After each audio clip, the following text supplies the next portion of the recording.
우리 그 성서 공부 중에서 이쪽 지역이 지금 우리가 공부한 이쪽 지역이 가장 어려운 부분이에요. 어려운 부분들, 그것을 영적 해석하는 것도 잘 안 하려고 그러고 그냥 하나의 이스라엘의 히스토리로만 알고 있는, 그런데 우리는 그것을 히스토리로 알면서 영적으로 또 해석하는 이런 연습을 지금 하고 있어요. 6월절을 안 지켰다 하면 그게 무슨 말이에요? 우리 6월절 하면은 예수 그리스도의 정체성 기독론과 그 다음에 구원론이죠. 예.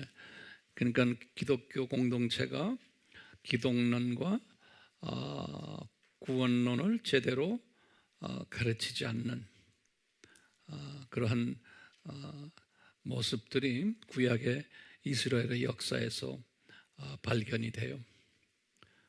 우리 예전에 우리 아바에서 공부했지만 6월절을 언제 40년 광야 생활을 할 때 잘 지켰어요? 잘 지키질 않았어요. 첫 해만 지키고, 그리고는 요단강을 건너가서 6월절 지켰죠. 여호수아가 기억나세요? 예. 그리고는 또 6월절 지킨 이야기가 없어요. 쭉 가다가 지금 요시야 18년 6월절 지키는, 한참 있다가 그거 우리 계산하니까 몇 년이었어요? 몇백 년 후에 691년 동안 안 지킨 거예요. 우리 예전에 아바에서 공부한 기억이 나요. 그 모습이 크리스천 공동체의 모습이라고 보시면 돼요.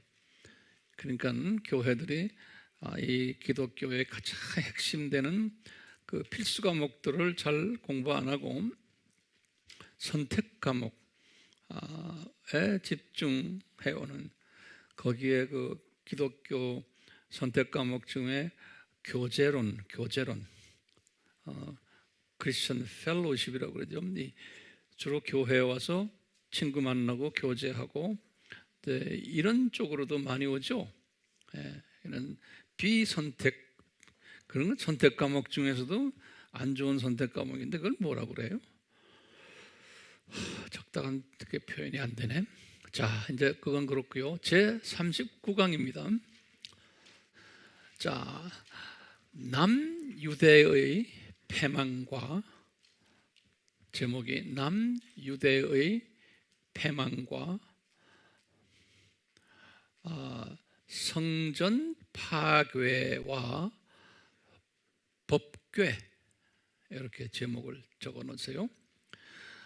남유대의 패망과 성전 파괴와 법궤.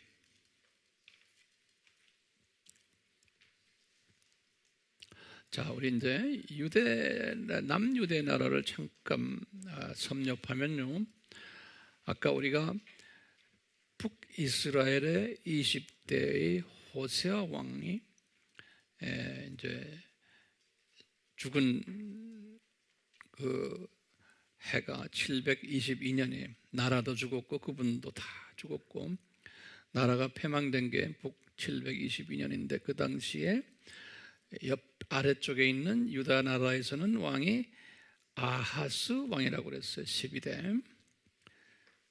다시 아까 했지만 다시 적었어요. 735년에서 715년에. 그리고는 아하스 왕은 정신 차리지 않고 똑같이 백성들이 무서워서 그렇죠. 우리 교계의 지도자들도 교인들이 무서워서 바른 말을 못하는 거예요. 그럴 걸 해야 된다고 알면서도, 왜냐하면 교인 놓칠까 봐 또는 교회가 성장되지 않을까 봐, 이런 게 항상 깔려 있어요. 그런데 13대 히스기야 왕 우리 알죠? 715년에서 686년. 히스기야 왕 때는 참 잘하다가 그 다음에 이제 14대 므낫셋 왕 697년에서 687년, 그리고 이제 15대 누구예요? 암몬 642에서 640. 여러분들 노트에 아까 다 적었어요. 그 다음에 이제 요시야 왕 16대 640에서 609년 율법책을 발견한 이야기. 요시야 18년에 그래서 이제 말씀 공부에 들어간 사람들이 말씀 공부를 하다 보니까 이 임금님도 정신 차리고 창조 목적에 대해서 재확인하고 이제 그래서 우상들을 용감하게 전국적으로 다 이제 무너뜨리는 그러한 일을 요시야 왕이 또 했어요.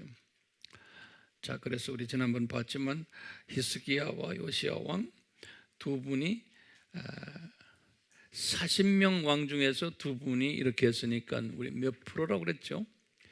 5%라고 그랬어요. 5%.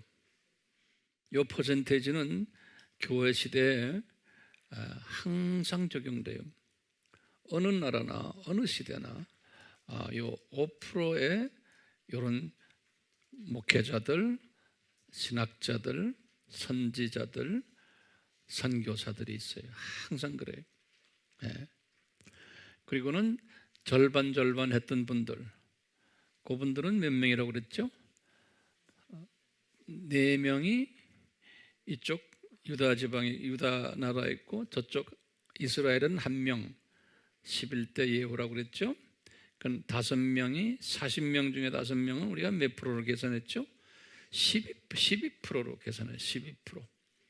예. 그래서 12% 정도는 그래도 괜찮은 분들이 용감한 분들이죠. 예.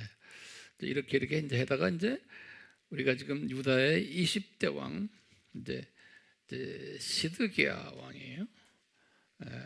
이때 이제 성전이 파괴되는 이야기들이 쫙 나와요. 그래서 그 시간이 없어서 우리가 읽지 않지만 열왕기 하 25장 9절에서 이제 10절까지 보면은 이제 성전이 파괴된 것을 볼 수 있어요. 그러니까 성전이 언제 지어졌다가 이제 언제 파괴돼요?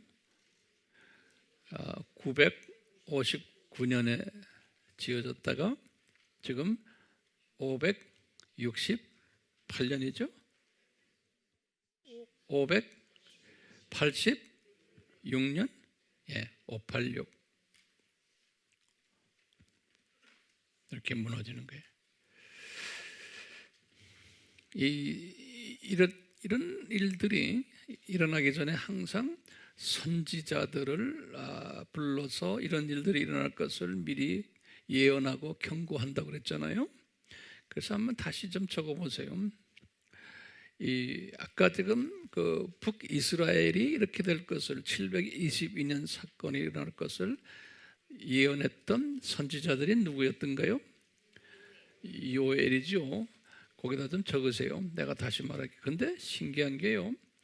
요엘 지금 요 네 분이 요엘, 아모스, 호세아, 미가 요 네 분들이 내가 그 연도를 줬죠. 그거는 그분들의 선지자로서 사역하는 기간이에요.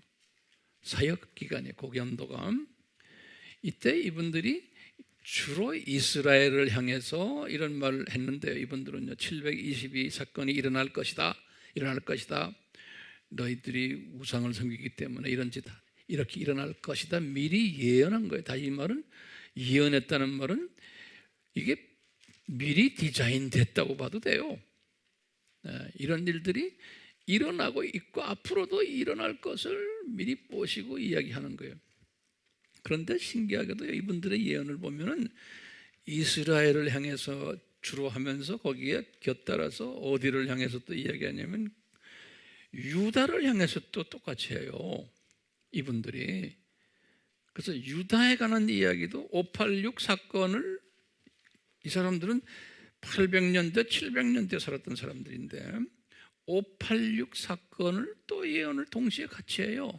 유다를 향해서. 요 네 명이요. 요엘, 아모스, 연대는 여러분들 아까 다 드렸어요. 호세아, 미가. 그리고요, 특별히 유다를 향해서 강하게 전문적으로 유다만 이야기하는 선지자들이 있었어요. 유다만 전문적으로 향해서, 누구냐면 첫째 이사야의 그 유명한 이사야. 이사야는 유다를 전문적으로, 왜냐하면 유다가 정말 중요하거든요. 왜요? 예루살렘 성전이 거기 있는 거예요. 그러니까 이 12지파 중에 중심 지파들이 있고 성전이 있는 곳이기 때문에 이사야 선지자, 그래서 유명한 이사야 선지자 739에서 680이에요. 그 이사야 선지자가 집중적으로 유다가 이런 짓 하면 패망될 것을 오팔육을 하고, 두 번째 선지자가 스바냐 선지자예요. 스바냐 630이 스바냐. 세 번째 선지자가 예레미야 선지자. 이 예레미야 선지자는 아주 대단한 선지자예요. 이분은 이 부분에 대해서 아주 전문적으로 말씀을 많이 한 사람인데요. 626년에서 586까지의 예언했던 사람이에요. 626, 586. 예레미야라는 이름이, 그 이름 자체가 뭐냐면 여호와께서 던지시다, 그런 뜻이에요. 예레미야라는 뜻이요. 그러니까 이분이 여호와께서 유다를 던지실 것을 이 사람을 통해서 예언하시는데, 특히 뭐냐면 이분이 그러는 게 성전도 파괴될 것이고 온 땅이 황폐하게 되는데, 정확하게 그래요. 바벨론 왕이 와가지고 그런다는 거예요. 그것도 70년간 그렇게 한다는 거예요. 아주 예레미야는 자세하게 했어요. 70년간 바벨론 왕이 이렇게 하다가 다시 귀환한다는 거예요. 회복한다는 이야기까지 했어요. 여기 이제 예레미야 25장 11절에서 12절에, 요건 잊지 말아세요. 예레미야 25장 11절에서 12절이, 네, 이 예레미야가 요 사건, 요 유대 사건은 아주 집중적으로 받은 사람이에요. 그 다음에 이제 네 번째 유다를 향해서 받은 선지자가 하박국이 612년에서 605년 하박국. 그 후에 또 한 선지자, 다섯 번째로 에스겔 선지자예요. 593에서 565예요. 565. 요분은 나중에 포로가 돼가지고 들어가서 포로 생활을 하면서도 계속 받은 사람이에요. 그래서요, 이제 다시 제목을 바꾸세요. 포로 생활을 하면서 포로 중 받은 분들이 있어요. 여기 첫 번째가 에스겔임 593, 565. 그 다음에 다니엘임 605, 536. 다니엘 605, 536. 그 다음에 세 번째는 꼭 그렇게 네 명씩에 보면요, 예레미야가 애가를 쓴 거예요. 예레미야가 슬퍼가지고 586에 포로가 된 후에 예레미야 애가. 그 다음에 이제 네 번째로 학계 520. 학계는 이제 포로 생활을 하면서 이분이 예수님께 메시지를 받았어요. 유대 총독 스룹바벨과 그 다음에 대제사장 여호수아에게 명령해라. 성전 재건하라 라는 명령을. 성전 재건하라. 이미 알죠, 이분들은. 왜냐하면 예레미야를 통해서 70년 후에 회복하면서 성전이 재건될 것을 알았거든요. 우리가 이제 내일 다시 보겠지만 516년에 이렇게 성전이 이제 재건됐어요. 자, 그리고는 포로에서 귀환된 후에 유대에게 하신 말씀이 또 있어요. 포로에서 귀환된 후에 그것이 스가랴예요. 스가랴 520에서 480. 그리고는 포로로 귀환된 후에 이스라엘하고 유대에게 동시에 말한 선지자가 있어요. 포로 귀환된 후에 그것이 말라기예요. 스가랴는 520에서 480이고 말라기는 433년에서 432년. 이분이 예언을 한 그때예요. 그때로 말하는데, 이렇게 해서 이제 선지자들 통해 가지고 이제 말씀하셨어요. 거기 보면 신기한 게 북이스라엘에게 말하는 것이 네 선지자죠. 요엘, 아모스, 호세아, 미가. 그 다음에 유다 패망을 이야기한 것이 네 선지자예요. 이사야, 스바냐, 예레미야, 하박국. 그렇죠? 그 다음에 포로된 후에 또 유다에 대해서 말한 분들이 에스겔, 다니엘, 예레미야, 애가, 학개. 이렇게요. 그 다음에 포로 귀한 후 유대에게 말씀하신 분이 스가랴. 포로 귀한 후 이스라엘과 유대에게 말씀하신 분이 말라기. 이렇게 이제 보시면 되겠어요. 자, 그 다음에요, 제목을요, 이제 예레미야 동굴이라는 제목을 붙였어요. 예레미야 동굴이요. 이거는 제가 여기저기서 많이 리서치를 하고, 그래서 리서치를 많이 하고, 거기에 대한 또 모든 소위 문서들도 많이 보고 읽어보고 이러면서 정리한 것들이요.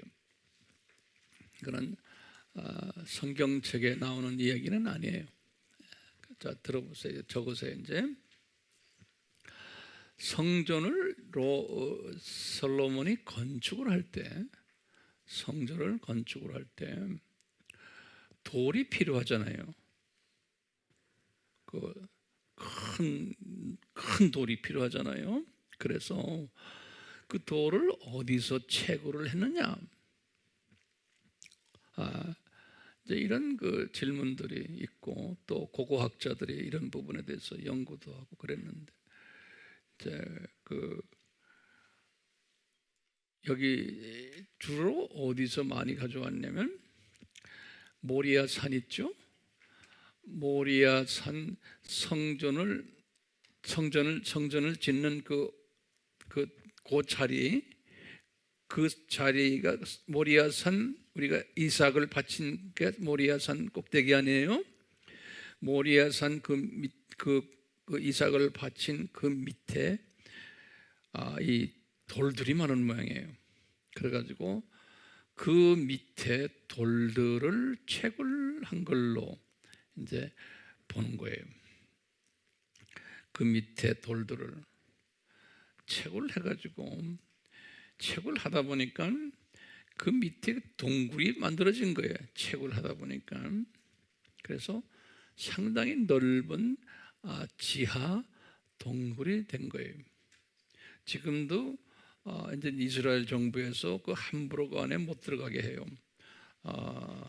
그것도 이 팔레스타인 쪽에서도 또 그렇고, 그래서 함부로 거기 들어가지 못하는데, 그것을 이렇게 들어갔다 나온 사람들의 그 문서들을 보면 사이즈가 한 200m면 어떻게 돼요?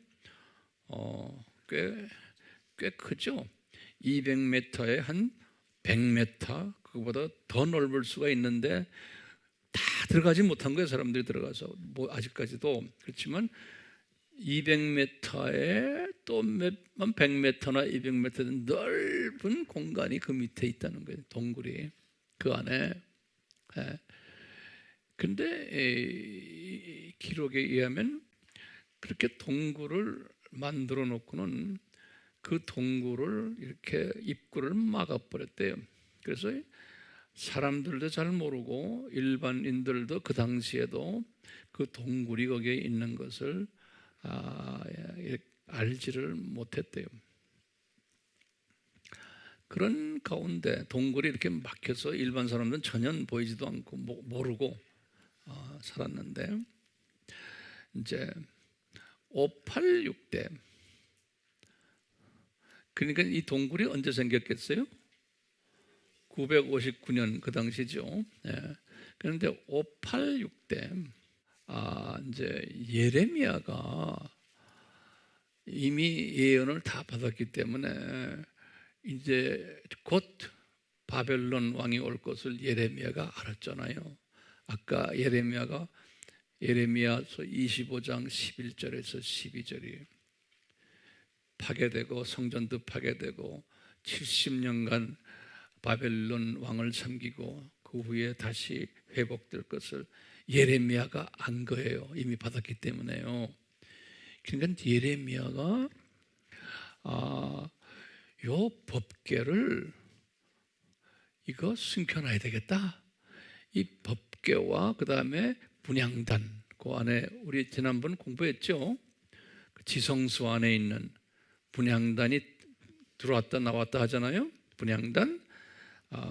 그리고 이제 법궤 하면 그 위에 무엇까지 포함해요? 속죄소까지 포함돼요. 요거는 예루살렘 성전의 아주 핵심, 하나님의 임재와 같은 곳 아니에요. 그러니까 예레미야가 아마 성령님께서, 예수님께서 지시를 하셨던 것 같아요. 예레미야 보고 너 이것은 이방 그 왕이 밟거나 이것을 가지고 무슨 짓을 못하게 이것은 따로 보존하라. 그랬던 것으로 지금 우리가 요 근래 와서 이게 이제 추측이 되는 거예요. 그래서 예레미야가 요 법궤와 속죄소와 분향단을 요 동굴 속에 집어넣은 거예요. 요 동굴 속에. 그래서 나중에 이 동굴을 이스라엘 사람들도 요 근래 와서 이스라엘 사람들이 뭐라고 부르냐면 예레미야 동굴이라고 불러요. 예레미야 동굴이라고요. 예레미야가 살짝 숨겨놨기 때문에 바벨론 사람들도 모르고 그 아예 입구를 닫아버렸으니까 이스라엘 사람들도 모르고 아무도 모르는 거예요. 지금까지도요. 요 근래까지도. 그래서 제가 아바 공부를 할 때 이런 이야기한 거 기억나세요? 성전 재건 이야기를 하면서 법궤를 찾아야 되겠는데 아직도 법궤를 못 찾는 거예요. 왜냐하면 이 법궤가 이 성전을 지을 때 이 성전에는 법궤가 없었어요. 그리고 나중에 헤롯 성전을 지을 때도 거기에 법궤가 없었어요. 그러니까 제3성전을 지금 곧 지어야 되잖아요. 그런데 법궤가 있어야 되는데 법궤를 찾지를 못하는 거예요. 법궤를. 그래서 제가 그 당시에 법궤가 있는 학설 중에 두 학설이 뭐냐면, 첫째는 에티오피아의 팔라사, 기억나세요? 하는 사람은 분명히 공부한 사람들이, 에티오피아의 팔라사 사람들이, 이 말은 뭐냐면 팔라사라는 것은 에티오피아의 여왕 이름이 뭐예요?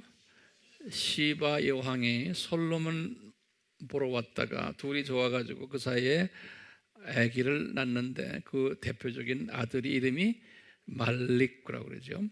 그 아들이 약 한 티네이저 어느 정도 될 때까지 유대 종교를 배우고 이제 솔로몬과 같이 있다가 이제 어머니하고 이 에티오피아로 돌아갔다. 그래서 악섬, 지금도 있어요. 에티오피아 북단에 보면 도시 이름이 악섬이라고 그래요.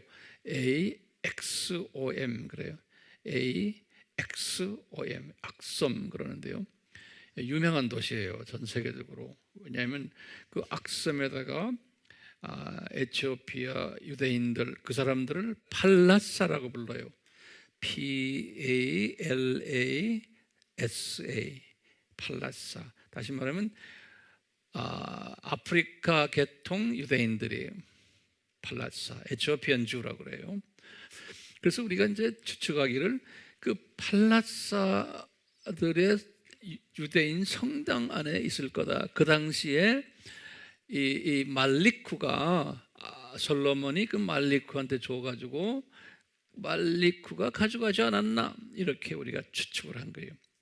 근데 신기하게도 이 유대인이 악섬에 가서 그것 때문에 악섬에 있는 유대인 그 성전에 가서 지하에 숨겨놨다 그러니까 지하에 들어가서 그 법궤를 찾으려고 해도 가드가 절대로 못 들어가게 하는 거예요. 그래서요, 내셔널 지오그래피도 한번 나왔어요. 내셔널 지오그래피라고 미국의 유명한 책이 잡지죠. 거기서도 그 악섬에 들어가서 그 법궤를 찾으려고 하는데 절대로 못 들어가게 하니까 이게 진짜 여기 있구나가 돼버린 거예요. 그렇죠? 예.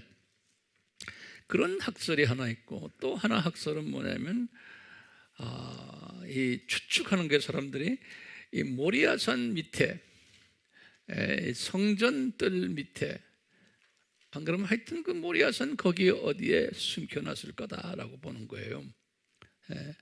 근데 그 숨겨놨다는 그 학설이 요 근래 와서 이것이 현실화되기 시작하는 거예요. 요 학설이 왜 그러냐면요, 이 미국의 평신도 출신인데 아주 이런 부분에 그러니까 성서에 나오는 그 역사적 사건들이 진짜냐 가짜냐를 실제로 고증하러 다니는 아주 유명한 분 한 분 있어요. 평신도예요. 고고학자도 아니에요. 그래서 그 사람 이름이 Ron, R-O-N, Ron, 그 first name 로날드를 Ron이라고 R-O-N, 그 다음에 성이 뭐냐면 와이어트라고 그랬어요. W-Y-A-T-T, T가 두 개예요. 와이어트. 이 사람이 1933년생이에요. 그래가지고는 1999년에 세상 떠난 사람이에요. 1999년에. 근데 이 사람은 평신도이기 때문에 아주 프리하게 그냥 전 세계를 다니면서요, 특히 중동을 집중적으로 다니면서 성서에 나오는 모든 중요한 사건들이 역사적인 사건인가 아닌가를 이분이 자기 돈 들여가면서 이분들과 같이 일하는 그 동료들이 있어요. 그래서 그 사람들의 이름을 Wyatt Archaeological Research라는 archaeological이라는 말은 고고학이라는 와이어트 고고학 연구소 이렇게 그래서 WAR이라고 불러요. WAR Wyatt Archaeological Research WAR 이 팀들이 이제 재정적으로 이분을 도우면서 이 그룹들이 이 장비들도 뭐 많고 여러 가지 이 기구들 가지고 고증하러 다녀요. 그래서 그 중에 이분의 그 대표적인 것들이 몇 개가 있어요. 아주 유명한 것들이요. 첫 번째 뭐냐면 노아의 방주예요. 노아의 방주가 실제로 있느냐 없느냐가 굉장히 중요해요. 왜 그래요? 왜 중요해요? 거기다 조그만 넘버 1을 쓰세요. 노아의 방주가 실제로 실존하지 않다라는 크리스천 그룹들이 누구예요? 무슨 그냥 막연히 자유신학을 하면 안 돼요. 무천년주의자들 또 후천년주의자들이. 그 말이 뭐예요? 창세기 1장부터 11장까지는 신화다라고 보는 사람. 그 그룹이 전 세계에 훨씬 더 많아요. 그렇지 않은 그룹보다. 그럼 우리가요, 어디 가서 잘못 이야기하다 보면 그런 사람들 많이 만나요. 목사님들도 신학자들도 문건도. 그러니까 이제 이 사람은 내가 볼 때는 이 세대주의자 같아요. 와이엇은. 그러니까 세대주의자나 또는 일부 실존하지 않는다는 그룹이 무천년, 그 다음에 후천년, 그 다음에 일부 역사적 전천년. 무천년, 후천년, 그 다음에 뭐예요? 일부 역사적 전천년주의자들이 이것은 이 사람들은 뭘 믿어요? 노아의 방주가 실존하지 않다. 그 다음에 두 번째는 뭐냐면 노아의 홍수도 실존한 사건이 아니다라고 보는 거예요. 이런 기독교인이 훨씬 더 많아요, 오늘날. 그러니까 이것에 대해서 답답함을 느끼는 또 기독교인들 분명히 있겠죠. 그러니까 어떤 사람들이 노아의 방주가 역사적 사건이라는 것을 증명을 하고 싶어하는 사람들이 또 있는 거예요. 우리는 거기까지 가질 못하지만 그런 사람들이 대부분 어디에 있냐면 백인들이 그래요. 백인 중에서도 역사를 보면 불란서 사람들, 독일 사람들, 영국 사람들, 그 다음에 미국 사람들, 요 네 나라 사람들이 그래요.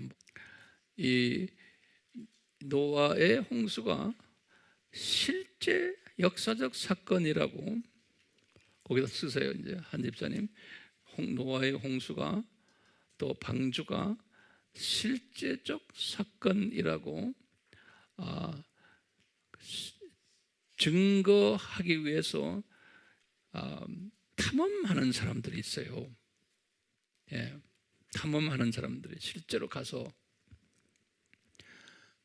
탐험하는 사람들이 있는데 참 주님께서요 어떻게 좀 이 탐험을 못하게 하는 또 이 땅이 이게 터키 땅이거든요. 터키. 그래서요 터키라는 나라는 이슬람 나라예요.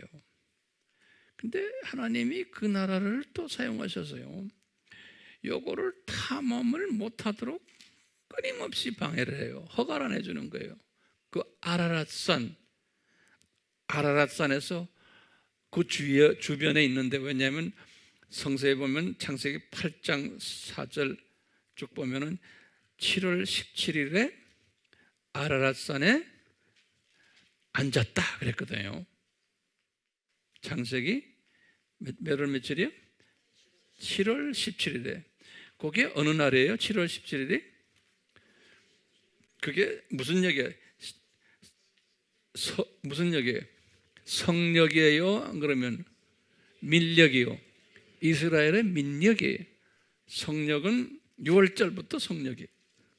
민력 7월 17일은 성역 몇 월 며칠이에요? 1월 17일이에요. 그날은 예수님이 부활하신 날이에요. 예수님이 이거 우리 일곱절기와 이런 것도 공부하면 다 우리가 공부했어요. 예수님 부활하신 날에 정확하게 예수님이 부활하신 날에 정확하게 요 노아의 방주가 아라랏산에 딱 앉아버린 거예요. 그러니까 심판이 끝나시고 다시 말해 저주가 끝나시고, 그러니까 예수님이 저주 끝나시고 부활하신 거나 똑같은 그 영적 의미가 있는 거예요. 그래서 그러니까 이것을 증거를 못하게 말이죠, 기독교인들이 도왔는지 하여튼 터키 정부가 이걸 못하게 하는 거예요. 그러다가 이제 섭렵하고 하다가 몇몇 이런 분들이, 미국 분들, 영국 분들, 프랑스 분들, 이런 분들이 허가를 받고 들어가서 하는데, 또 마침 가면은요, 아라랏산이 하도 높아가지고 눈이 껴가지고요, 얼음이 가득 차서 그게 안 되는 거예요. 그러고 하다가 이분이 실제로 아라랏산 약 30km 남쪽에 실제로 노아의 방주에 있는 것을 발견한 사람이에요. 이 사람이 보니까 무슨 지역이라고 써 있냐면, 제가 영어로 불러드릴게요. 두루피나 지역이라고 그래서 DURUPINAR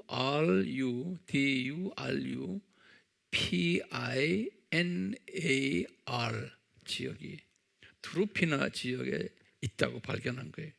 근데 이 사람이 발견한 게, 이 사람은 학자도 아니고 이러니까 이 무천년주의, 이 지금 이쪽 후천년주의, 역사적 전천년주의 일부의 고고학 학자들이 막 이 사람을 공격하는 거예요.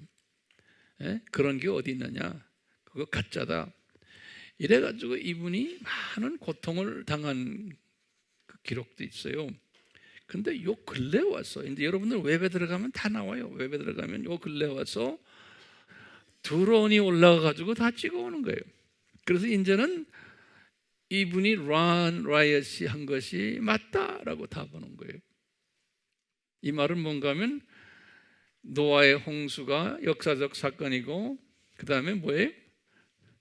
방주도 실체 방주다, 이런 분이에요. 두 번째 이분이 한 게 또 뭐가 있냐면요, 이 소돔과 고모라가 실제 사건이냐. 왜냐하면 이건 창세기 19장 이야기 아니에요. 그 창세기 이야기들은 다 상상으로 보기 때문에, 그래서 이 실제 창세기 19장이니까 역사 속에 아브라함 이후 사건인데도 믿지 않는 사람도 있어요. 그래서 이 사람이 그걸 찾아냈어요. 그래서 소돔과 고모라가 그 사해 남쪽에 있다는 것을 발견한 사람이에요. 또 이 사람이 또 뭘 발견했냐면, 이락에 가가지고 유브라데 강가에 가서 바벨탑을 실제로 그 자리를 찾아낸 사람이에요. 또 네 번째로 이 사람이 뭐 했냐면요, 피라밋 공법을 발견한 사람이에요. 피라밋이 여러 가지 복잡한 수학 공식이 뭐 이런 것을 발견한 사람. 이뿐만 아니라고요. 이뿐만 아니고 이 사람이 그 홍해, 그 아카바만이에요. 아카바만에 가가지고 이 홍해를 진짜 이 유대인들이 홍해를 갈라서 건넜느냐, 또 애굽 바로 군사들이 거기서 다 죽었느냐, 그거를 또 실제로 알아보는 일을 한 사람이에요. 그래가지고요, 뭐 여러 가지 장비들을 가지고 홍해 밑바닥으로 내려간 사람이에요. 그 팀들이 그래서 카메라로 다 찍어왔는데 보니까 홍해 밑바닥에 이 바로 왕 군인들이 그저 마차 있죠, 마차 바꾸랑 마차 모양, 그게 다 거기에 깔려 있더라는 거예요. 지금 이걸 다 사진 찍어가지고요, 내셔널 지오그래피도 내고 여기저기 발표하고 막 이런 거예요. 그럼 군인들의 유품들이 그 뭐고 말이죠, 홍해 바다에 다 있더라는 거예요. 대단한 사람이죠. 그래도 안 믿으실래? 네? 그래도 이 사건이 역사적 사건이라는 것을 믿지 않는 사람들이 많아요. 그러니까 이거는 은혜가 없어서 그래. 그 다음에 여섯째는요, 우리가 지금 보는 시내산 있죠? 지금은 그 시내산은 우리 저도 가끔 그리잖아요. 시내산 여기 있다고. 그것은 로마 카톨릭에서 만들어낸 이야기예요. 그 시내산 그 위치가. 그래서 거기에 우리 시내산 가본 사람은 거기에 보면 세인트 캐서린 캐티드럴이라고 성 카타린 성당도 거기 있는데 그게 로마 카톨릭 교회가 만들어낸 거예요. 거기 위에 있는 산이 그게 모세가 십계를 받은 산이다. 그리고 시내산 거기가 그거다 하는데 요 근래 와서는 시내산이 거기 아니다라는 거예요. 그래서 저 아라비아 쪽, 사우디 아라비아 쪽 웹에 들어가면 또 이런 게 나와요. 한국 분도 한 분이 여기에 대해서 책까지 썼어요. 내가 그 책을 누가 날 줘서 내가 읽어보니 그분이 말이 맞아요. 그분도 그 동네에 살면서 이거를 이 사람처럼 그냥 시내산 리서치를 그냥 몇십 년을 한 사람이라고 그래요. 이 사람도. 네. 그러니까 이 사람도 시내반도와 시내산 위치가 사우디 아라비아 쪽에 있다는 거예요. 그 광야가 아니라고 외친 사람이에요. 그런데 이 지금 무천년주의자들, 후천년주의자들, 지금 역사적 전체 이 사람들은 어디 영향을 많이 받냐면 로마 카톨릭의 영향을 받은 사람들. 로마 카톨릭과 모든 그 종말론도 같고 이 세상을 보는 시각이 같은 사람들. 그런 부분에서요. 그래서 아직도 그거를 공식화를 못하고 있어요. 그런데요, 지금 7번째로 이분이 지금 법계 이해가 더 여기까지 갔는데요. 이분이 법계가 예레미야 동굴 속에 있다는 거예요. 그래가지고 이분이요, 이런 걸 많이 하는 사람이니까 이스라엘 정부에서도 이 사람을 친이스라엘 정부 쪽 친유대 대체 신학하는 이분들은 뭐예요? 무슨 신학이에요? 세대주의 분이 아주 친이스라엘 사람이에요. 예. 이 사람이 이스라엘 정부의 허가를 맡아가지고 이분이 이 예레미야 동굴에 들어가는 허가를 맡은 거예요. 그래서 자기 동료 몇 사람과 같이 예레미야 동굴을 몰래 들어간 거예요. 이스라엘 사람들의 허가하에 거기에 또 정부 관리가 몇 사람이 같이 따라 들어간 모양이에요. 들어가가지고 그 쫙 보는데 햇빛 새까말 거 아니에요? 다 이걸 보는데 사이즈가 이제 한 200m, 100m 이렇게 되고 꽤 넓은 안에 했는데 그 동굴 안에 들어가서 이 사람은 뭘 찾냐면요. 뭘 찾냐면 법궤를 찾는 거예요. 법궤를. 왜 그러냐면요. 우리가 성경 중에 외경이라고 있죠. 외경. 예. 외경에 보면 마카비 외경, 마카비서라고 있어요. 마카비. 예. 우리 마카비 알죠? 예. 마카비 이서, 그러니까 세컨 마케비언, 마카빈, 세컨 마케비언, 마카비 이서. 그 다음에 2장 4절에서 8절에 예레미야가 한 말이 기록이 돼 있어요. 거기에 예레미야가 한 말이, 자 뭐라고 기록되어 있냐면 내가 약간 인용구를 읽을게요. 인용한 거. 예레미야가 한 말이에요. 하나님이, 여러분들도 거기다 적으세요. 하나님이 자기 백성을 모으고 자비를 베푸시기까지는 법궤가 이 동굴 안에 있다는 사실을 알리지 말고 이것이 이루어질 때 그 후에 알리리라 이렇게 써 있다는 거예요. 그러면 무슨 소리냐면 하나님이 자기 백성을 모으고 자비를 베풀 때까지, 이것을 어떻게 해석하는가? 이것을 지금 보니까요, 이건 내 해석이에요. 제 해석이에요. 아하, 메시아닉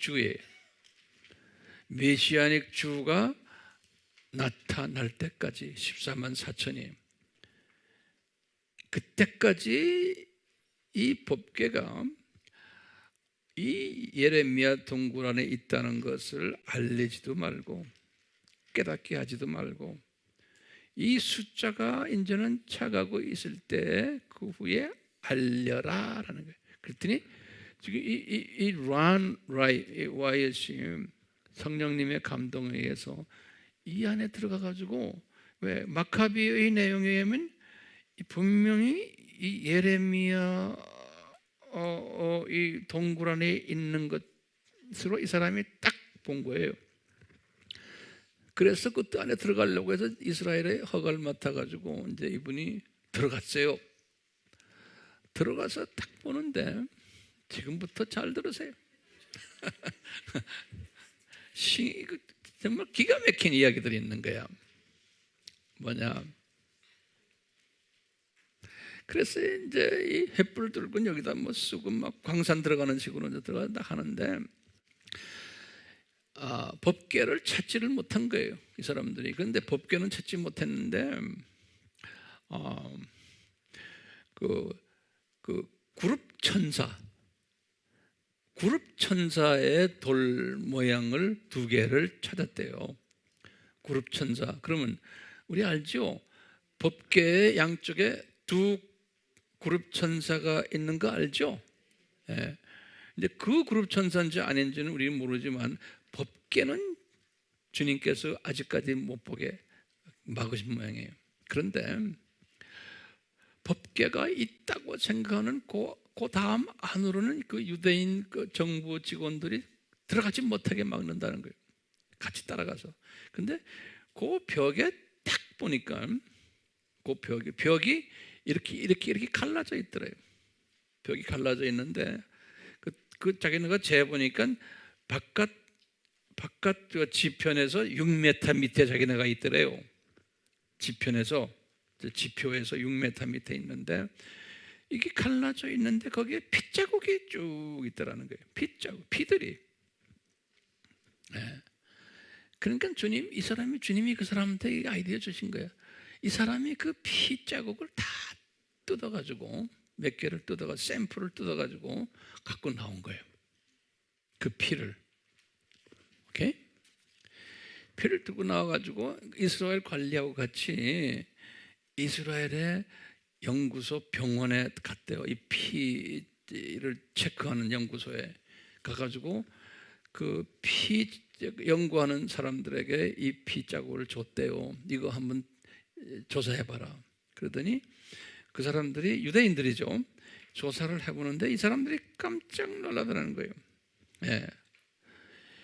세상에 사람의 피는 염색체가 몇 개인지 아세요? 사람의 피는 46개예요. 사람은요. 그래서 그렇게 조사하면 그 사람의 피면은 46개의 염색체가 딱 나온대요. 그러니까 23개는 아버지로부터 오는 거고, 23개는 엄마로부터 오는데요.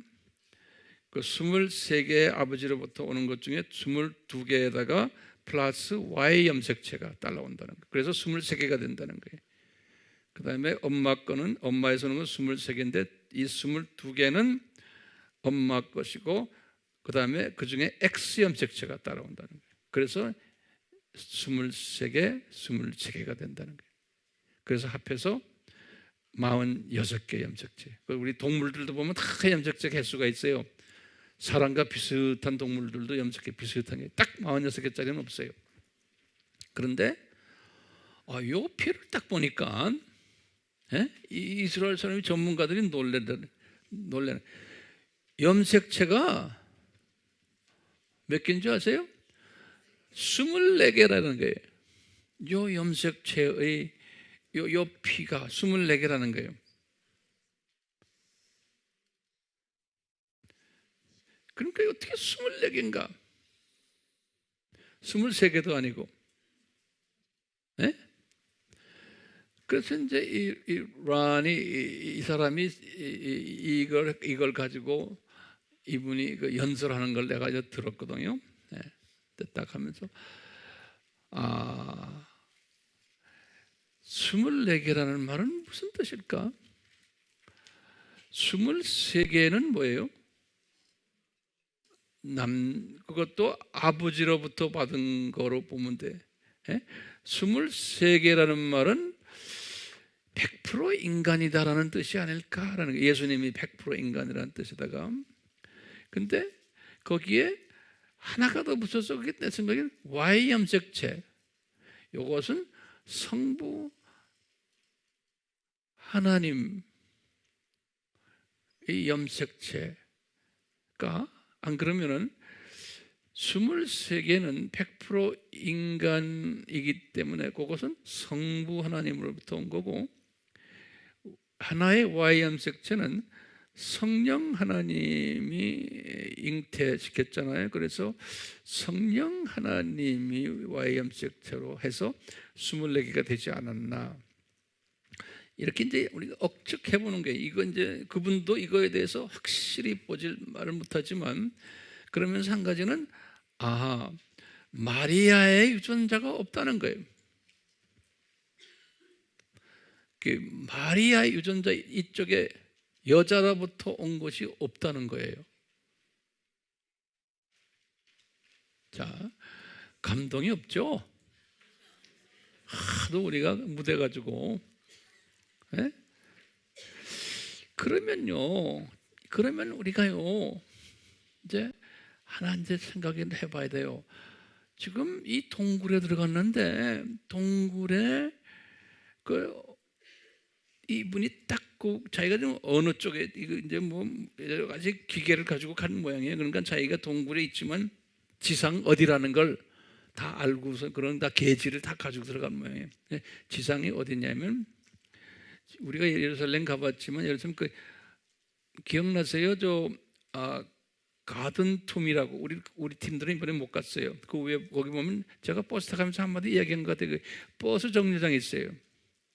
그 시내 그 버스 정류장 바로 그 위에 언덕이에요. 언덕.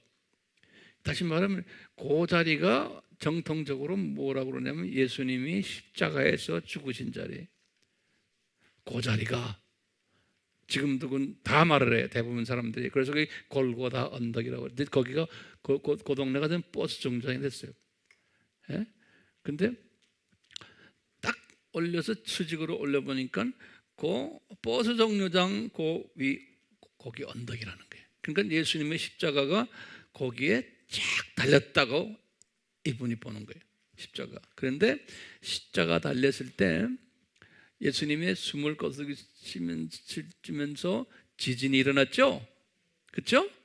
지진이 일어나면서 땅을 탁 갈라서 예수님의 보혈이 거기서부터 흘러서 어디를 내려왔느냐? 이제 이거 우리가 상상하는 거예요.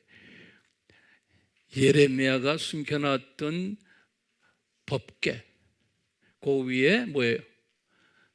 속죄소.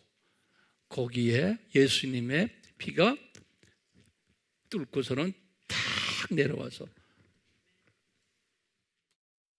이것이 마카비에게 이제는 알려줘라 할 때가 오니까 이렇게 알려주는 거예요. 그러니까 이스라엘 정부에 이 사람이 그걸 다 보고를 한 거예요. 이스라엘 정부에서 다 알고 있는 거예요. 그 안에 법궤가 있는 걸 다 알아요. 그러니까 제3성전을 지을 때 그 법궤를 이제 가지고 나올 거예요. 그런데 가지고 나오지 않아도 괜찮아요. 왜요? 제3성전은 멸망에 가증한 것들이 제사 지내는 곳이에요. 그렇죠? 마태복음 24장 15절에. 그렇기 때문에 진짜 법궤가 거기에 와서 앉아 계시면 안 돼요. 잡놈들이 예배 보는 곳인데. 그러니까 내 생각에는 그 법궤는 그대로 거기에 계실 것 같아요. 그러니까 숨겨놓은 거예요. 이 론이 이걸 끝내고는 1999년에 이분이 주님 나라에 갔어요. 60 몇 세예요. 이분이 그렇게 되면 66세에 갔어요. 어떻게 또 66세? 지금 이 시간에 우리 뭐 했죠? 이 성전이 예루살렘 유대 나라가 이제 망하고 성전이 파괴되고 법궤를 어떻게 주님께서 하셨다는 것. 이 인포메이션은 가장 최근 인포메이션이에요. 그리고 이렇게 자세하게 설명을 제가 해놓고도 제가 그래요. 이렇게 누가 나한테 자세히 설명 안 했는데 내가 이렇게 모든 데이터들을 이렇게 점nhập하면서 제 스스로가 이렇게 깨달은 것을 여러분들에게 이렇게 그냥 나눈 거예요. 도움이 돼요? 이게 도움만 되면 되는 게 아니에요. 예수님을 더 사랑하셔야 돼. 네? 그리고 이제는 이 이스라엘의 14만 4천의 숫자가 차가고 있다는 것을 이렇게 우리에게 지금 보여주시니까 예수님의 지상 재림도 머지않았다는 것을 피부로 느끼시고 열심히 배워서 열심히 또 나누는 일, 직접 간접으로 이 일에 참여하시기를 예수님의 이름으로 축원합니다. 아멘. 같이 기도합시다.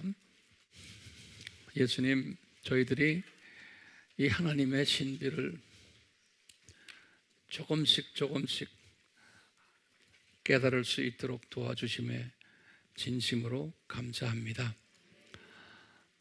이것이 주님이 우리에게 주신 은혜로 우리가 앞으로도 더욱 이 신비를 깨닫고 직접 간접으로 이 신비를 주님이 사랑하는 백성들에게 나눌 수 있는 능력도 허락해 주시고 열심도 허락해 주시고 또 은혜도 허락해 주시옵소서.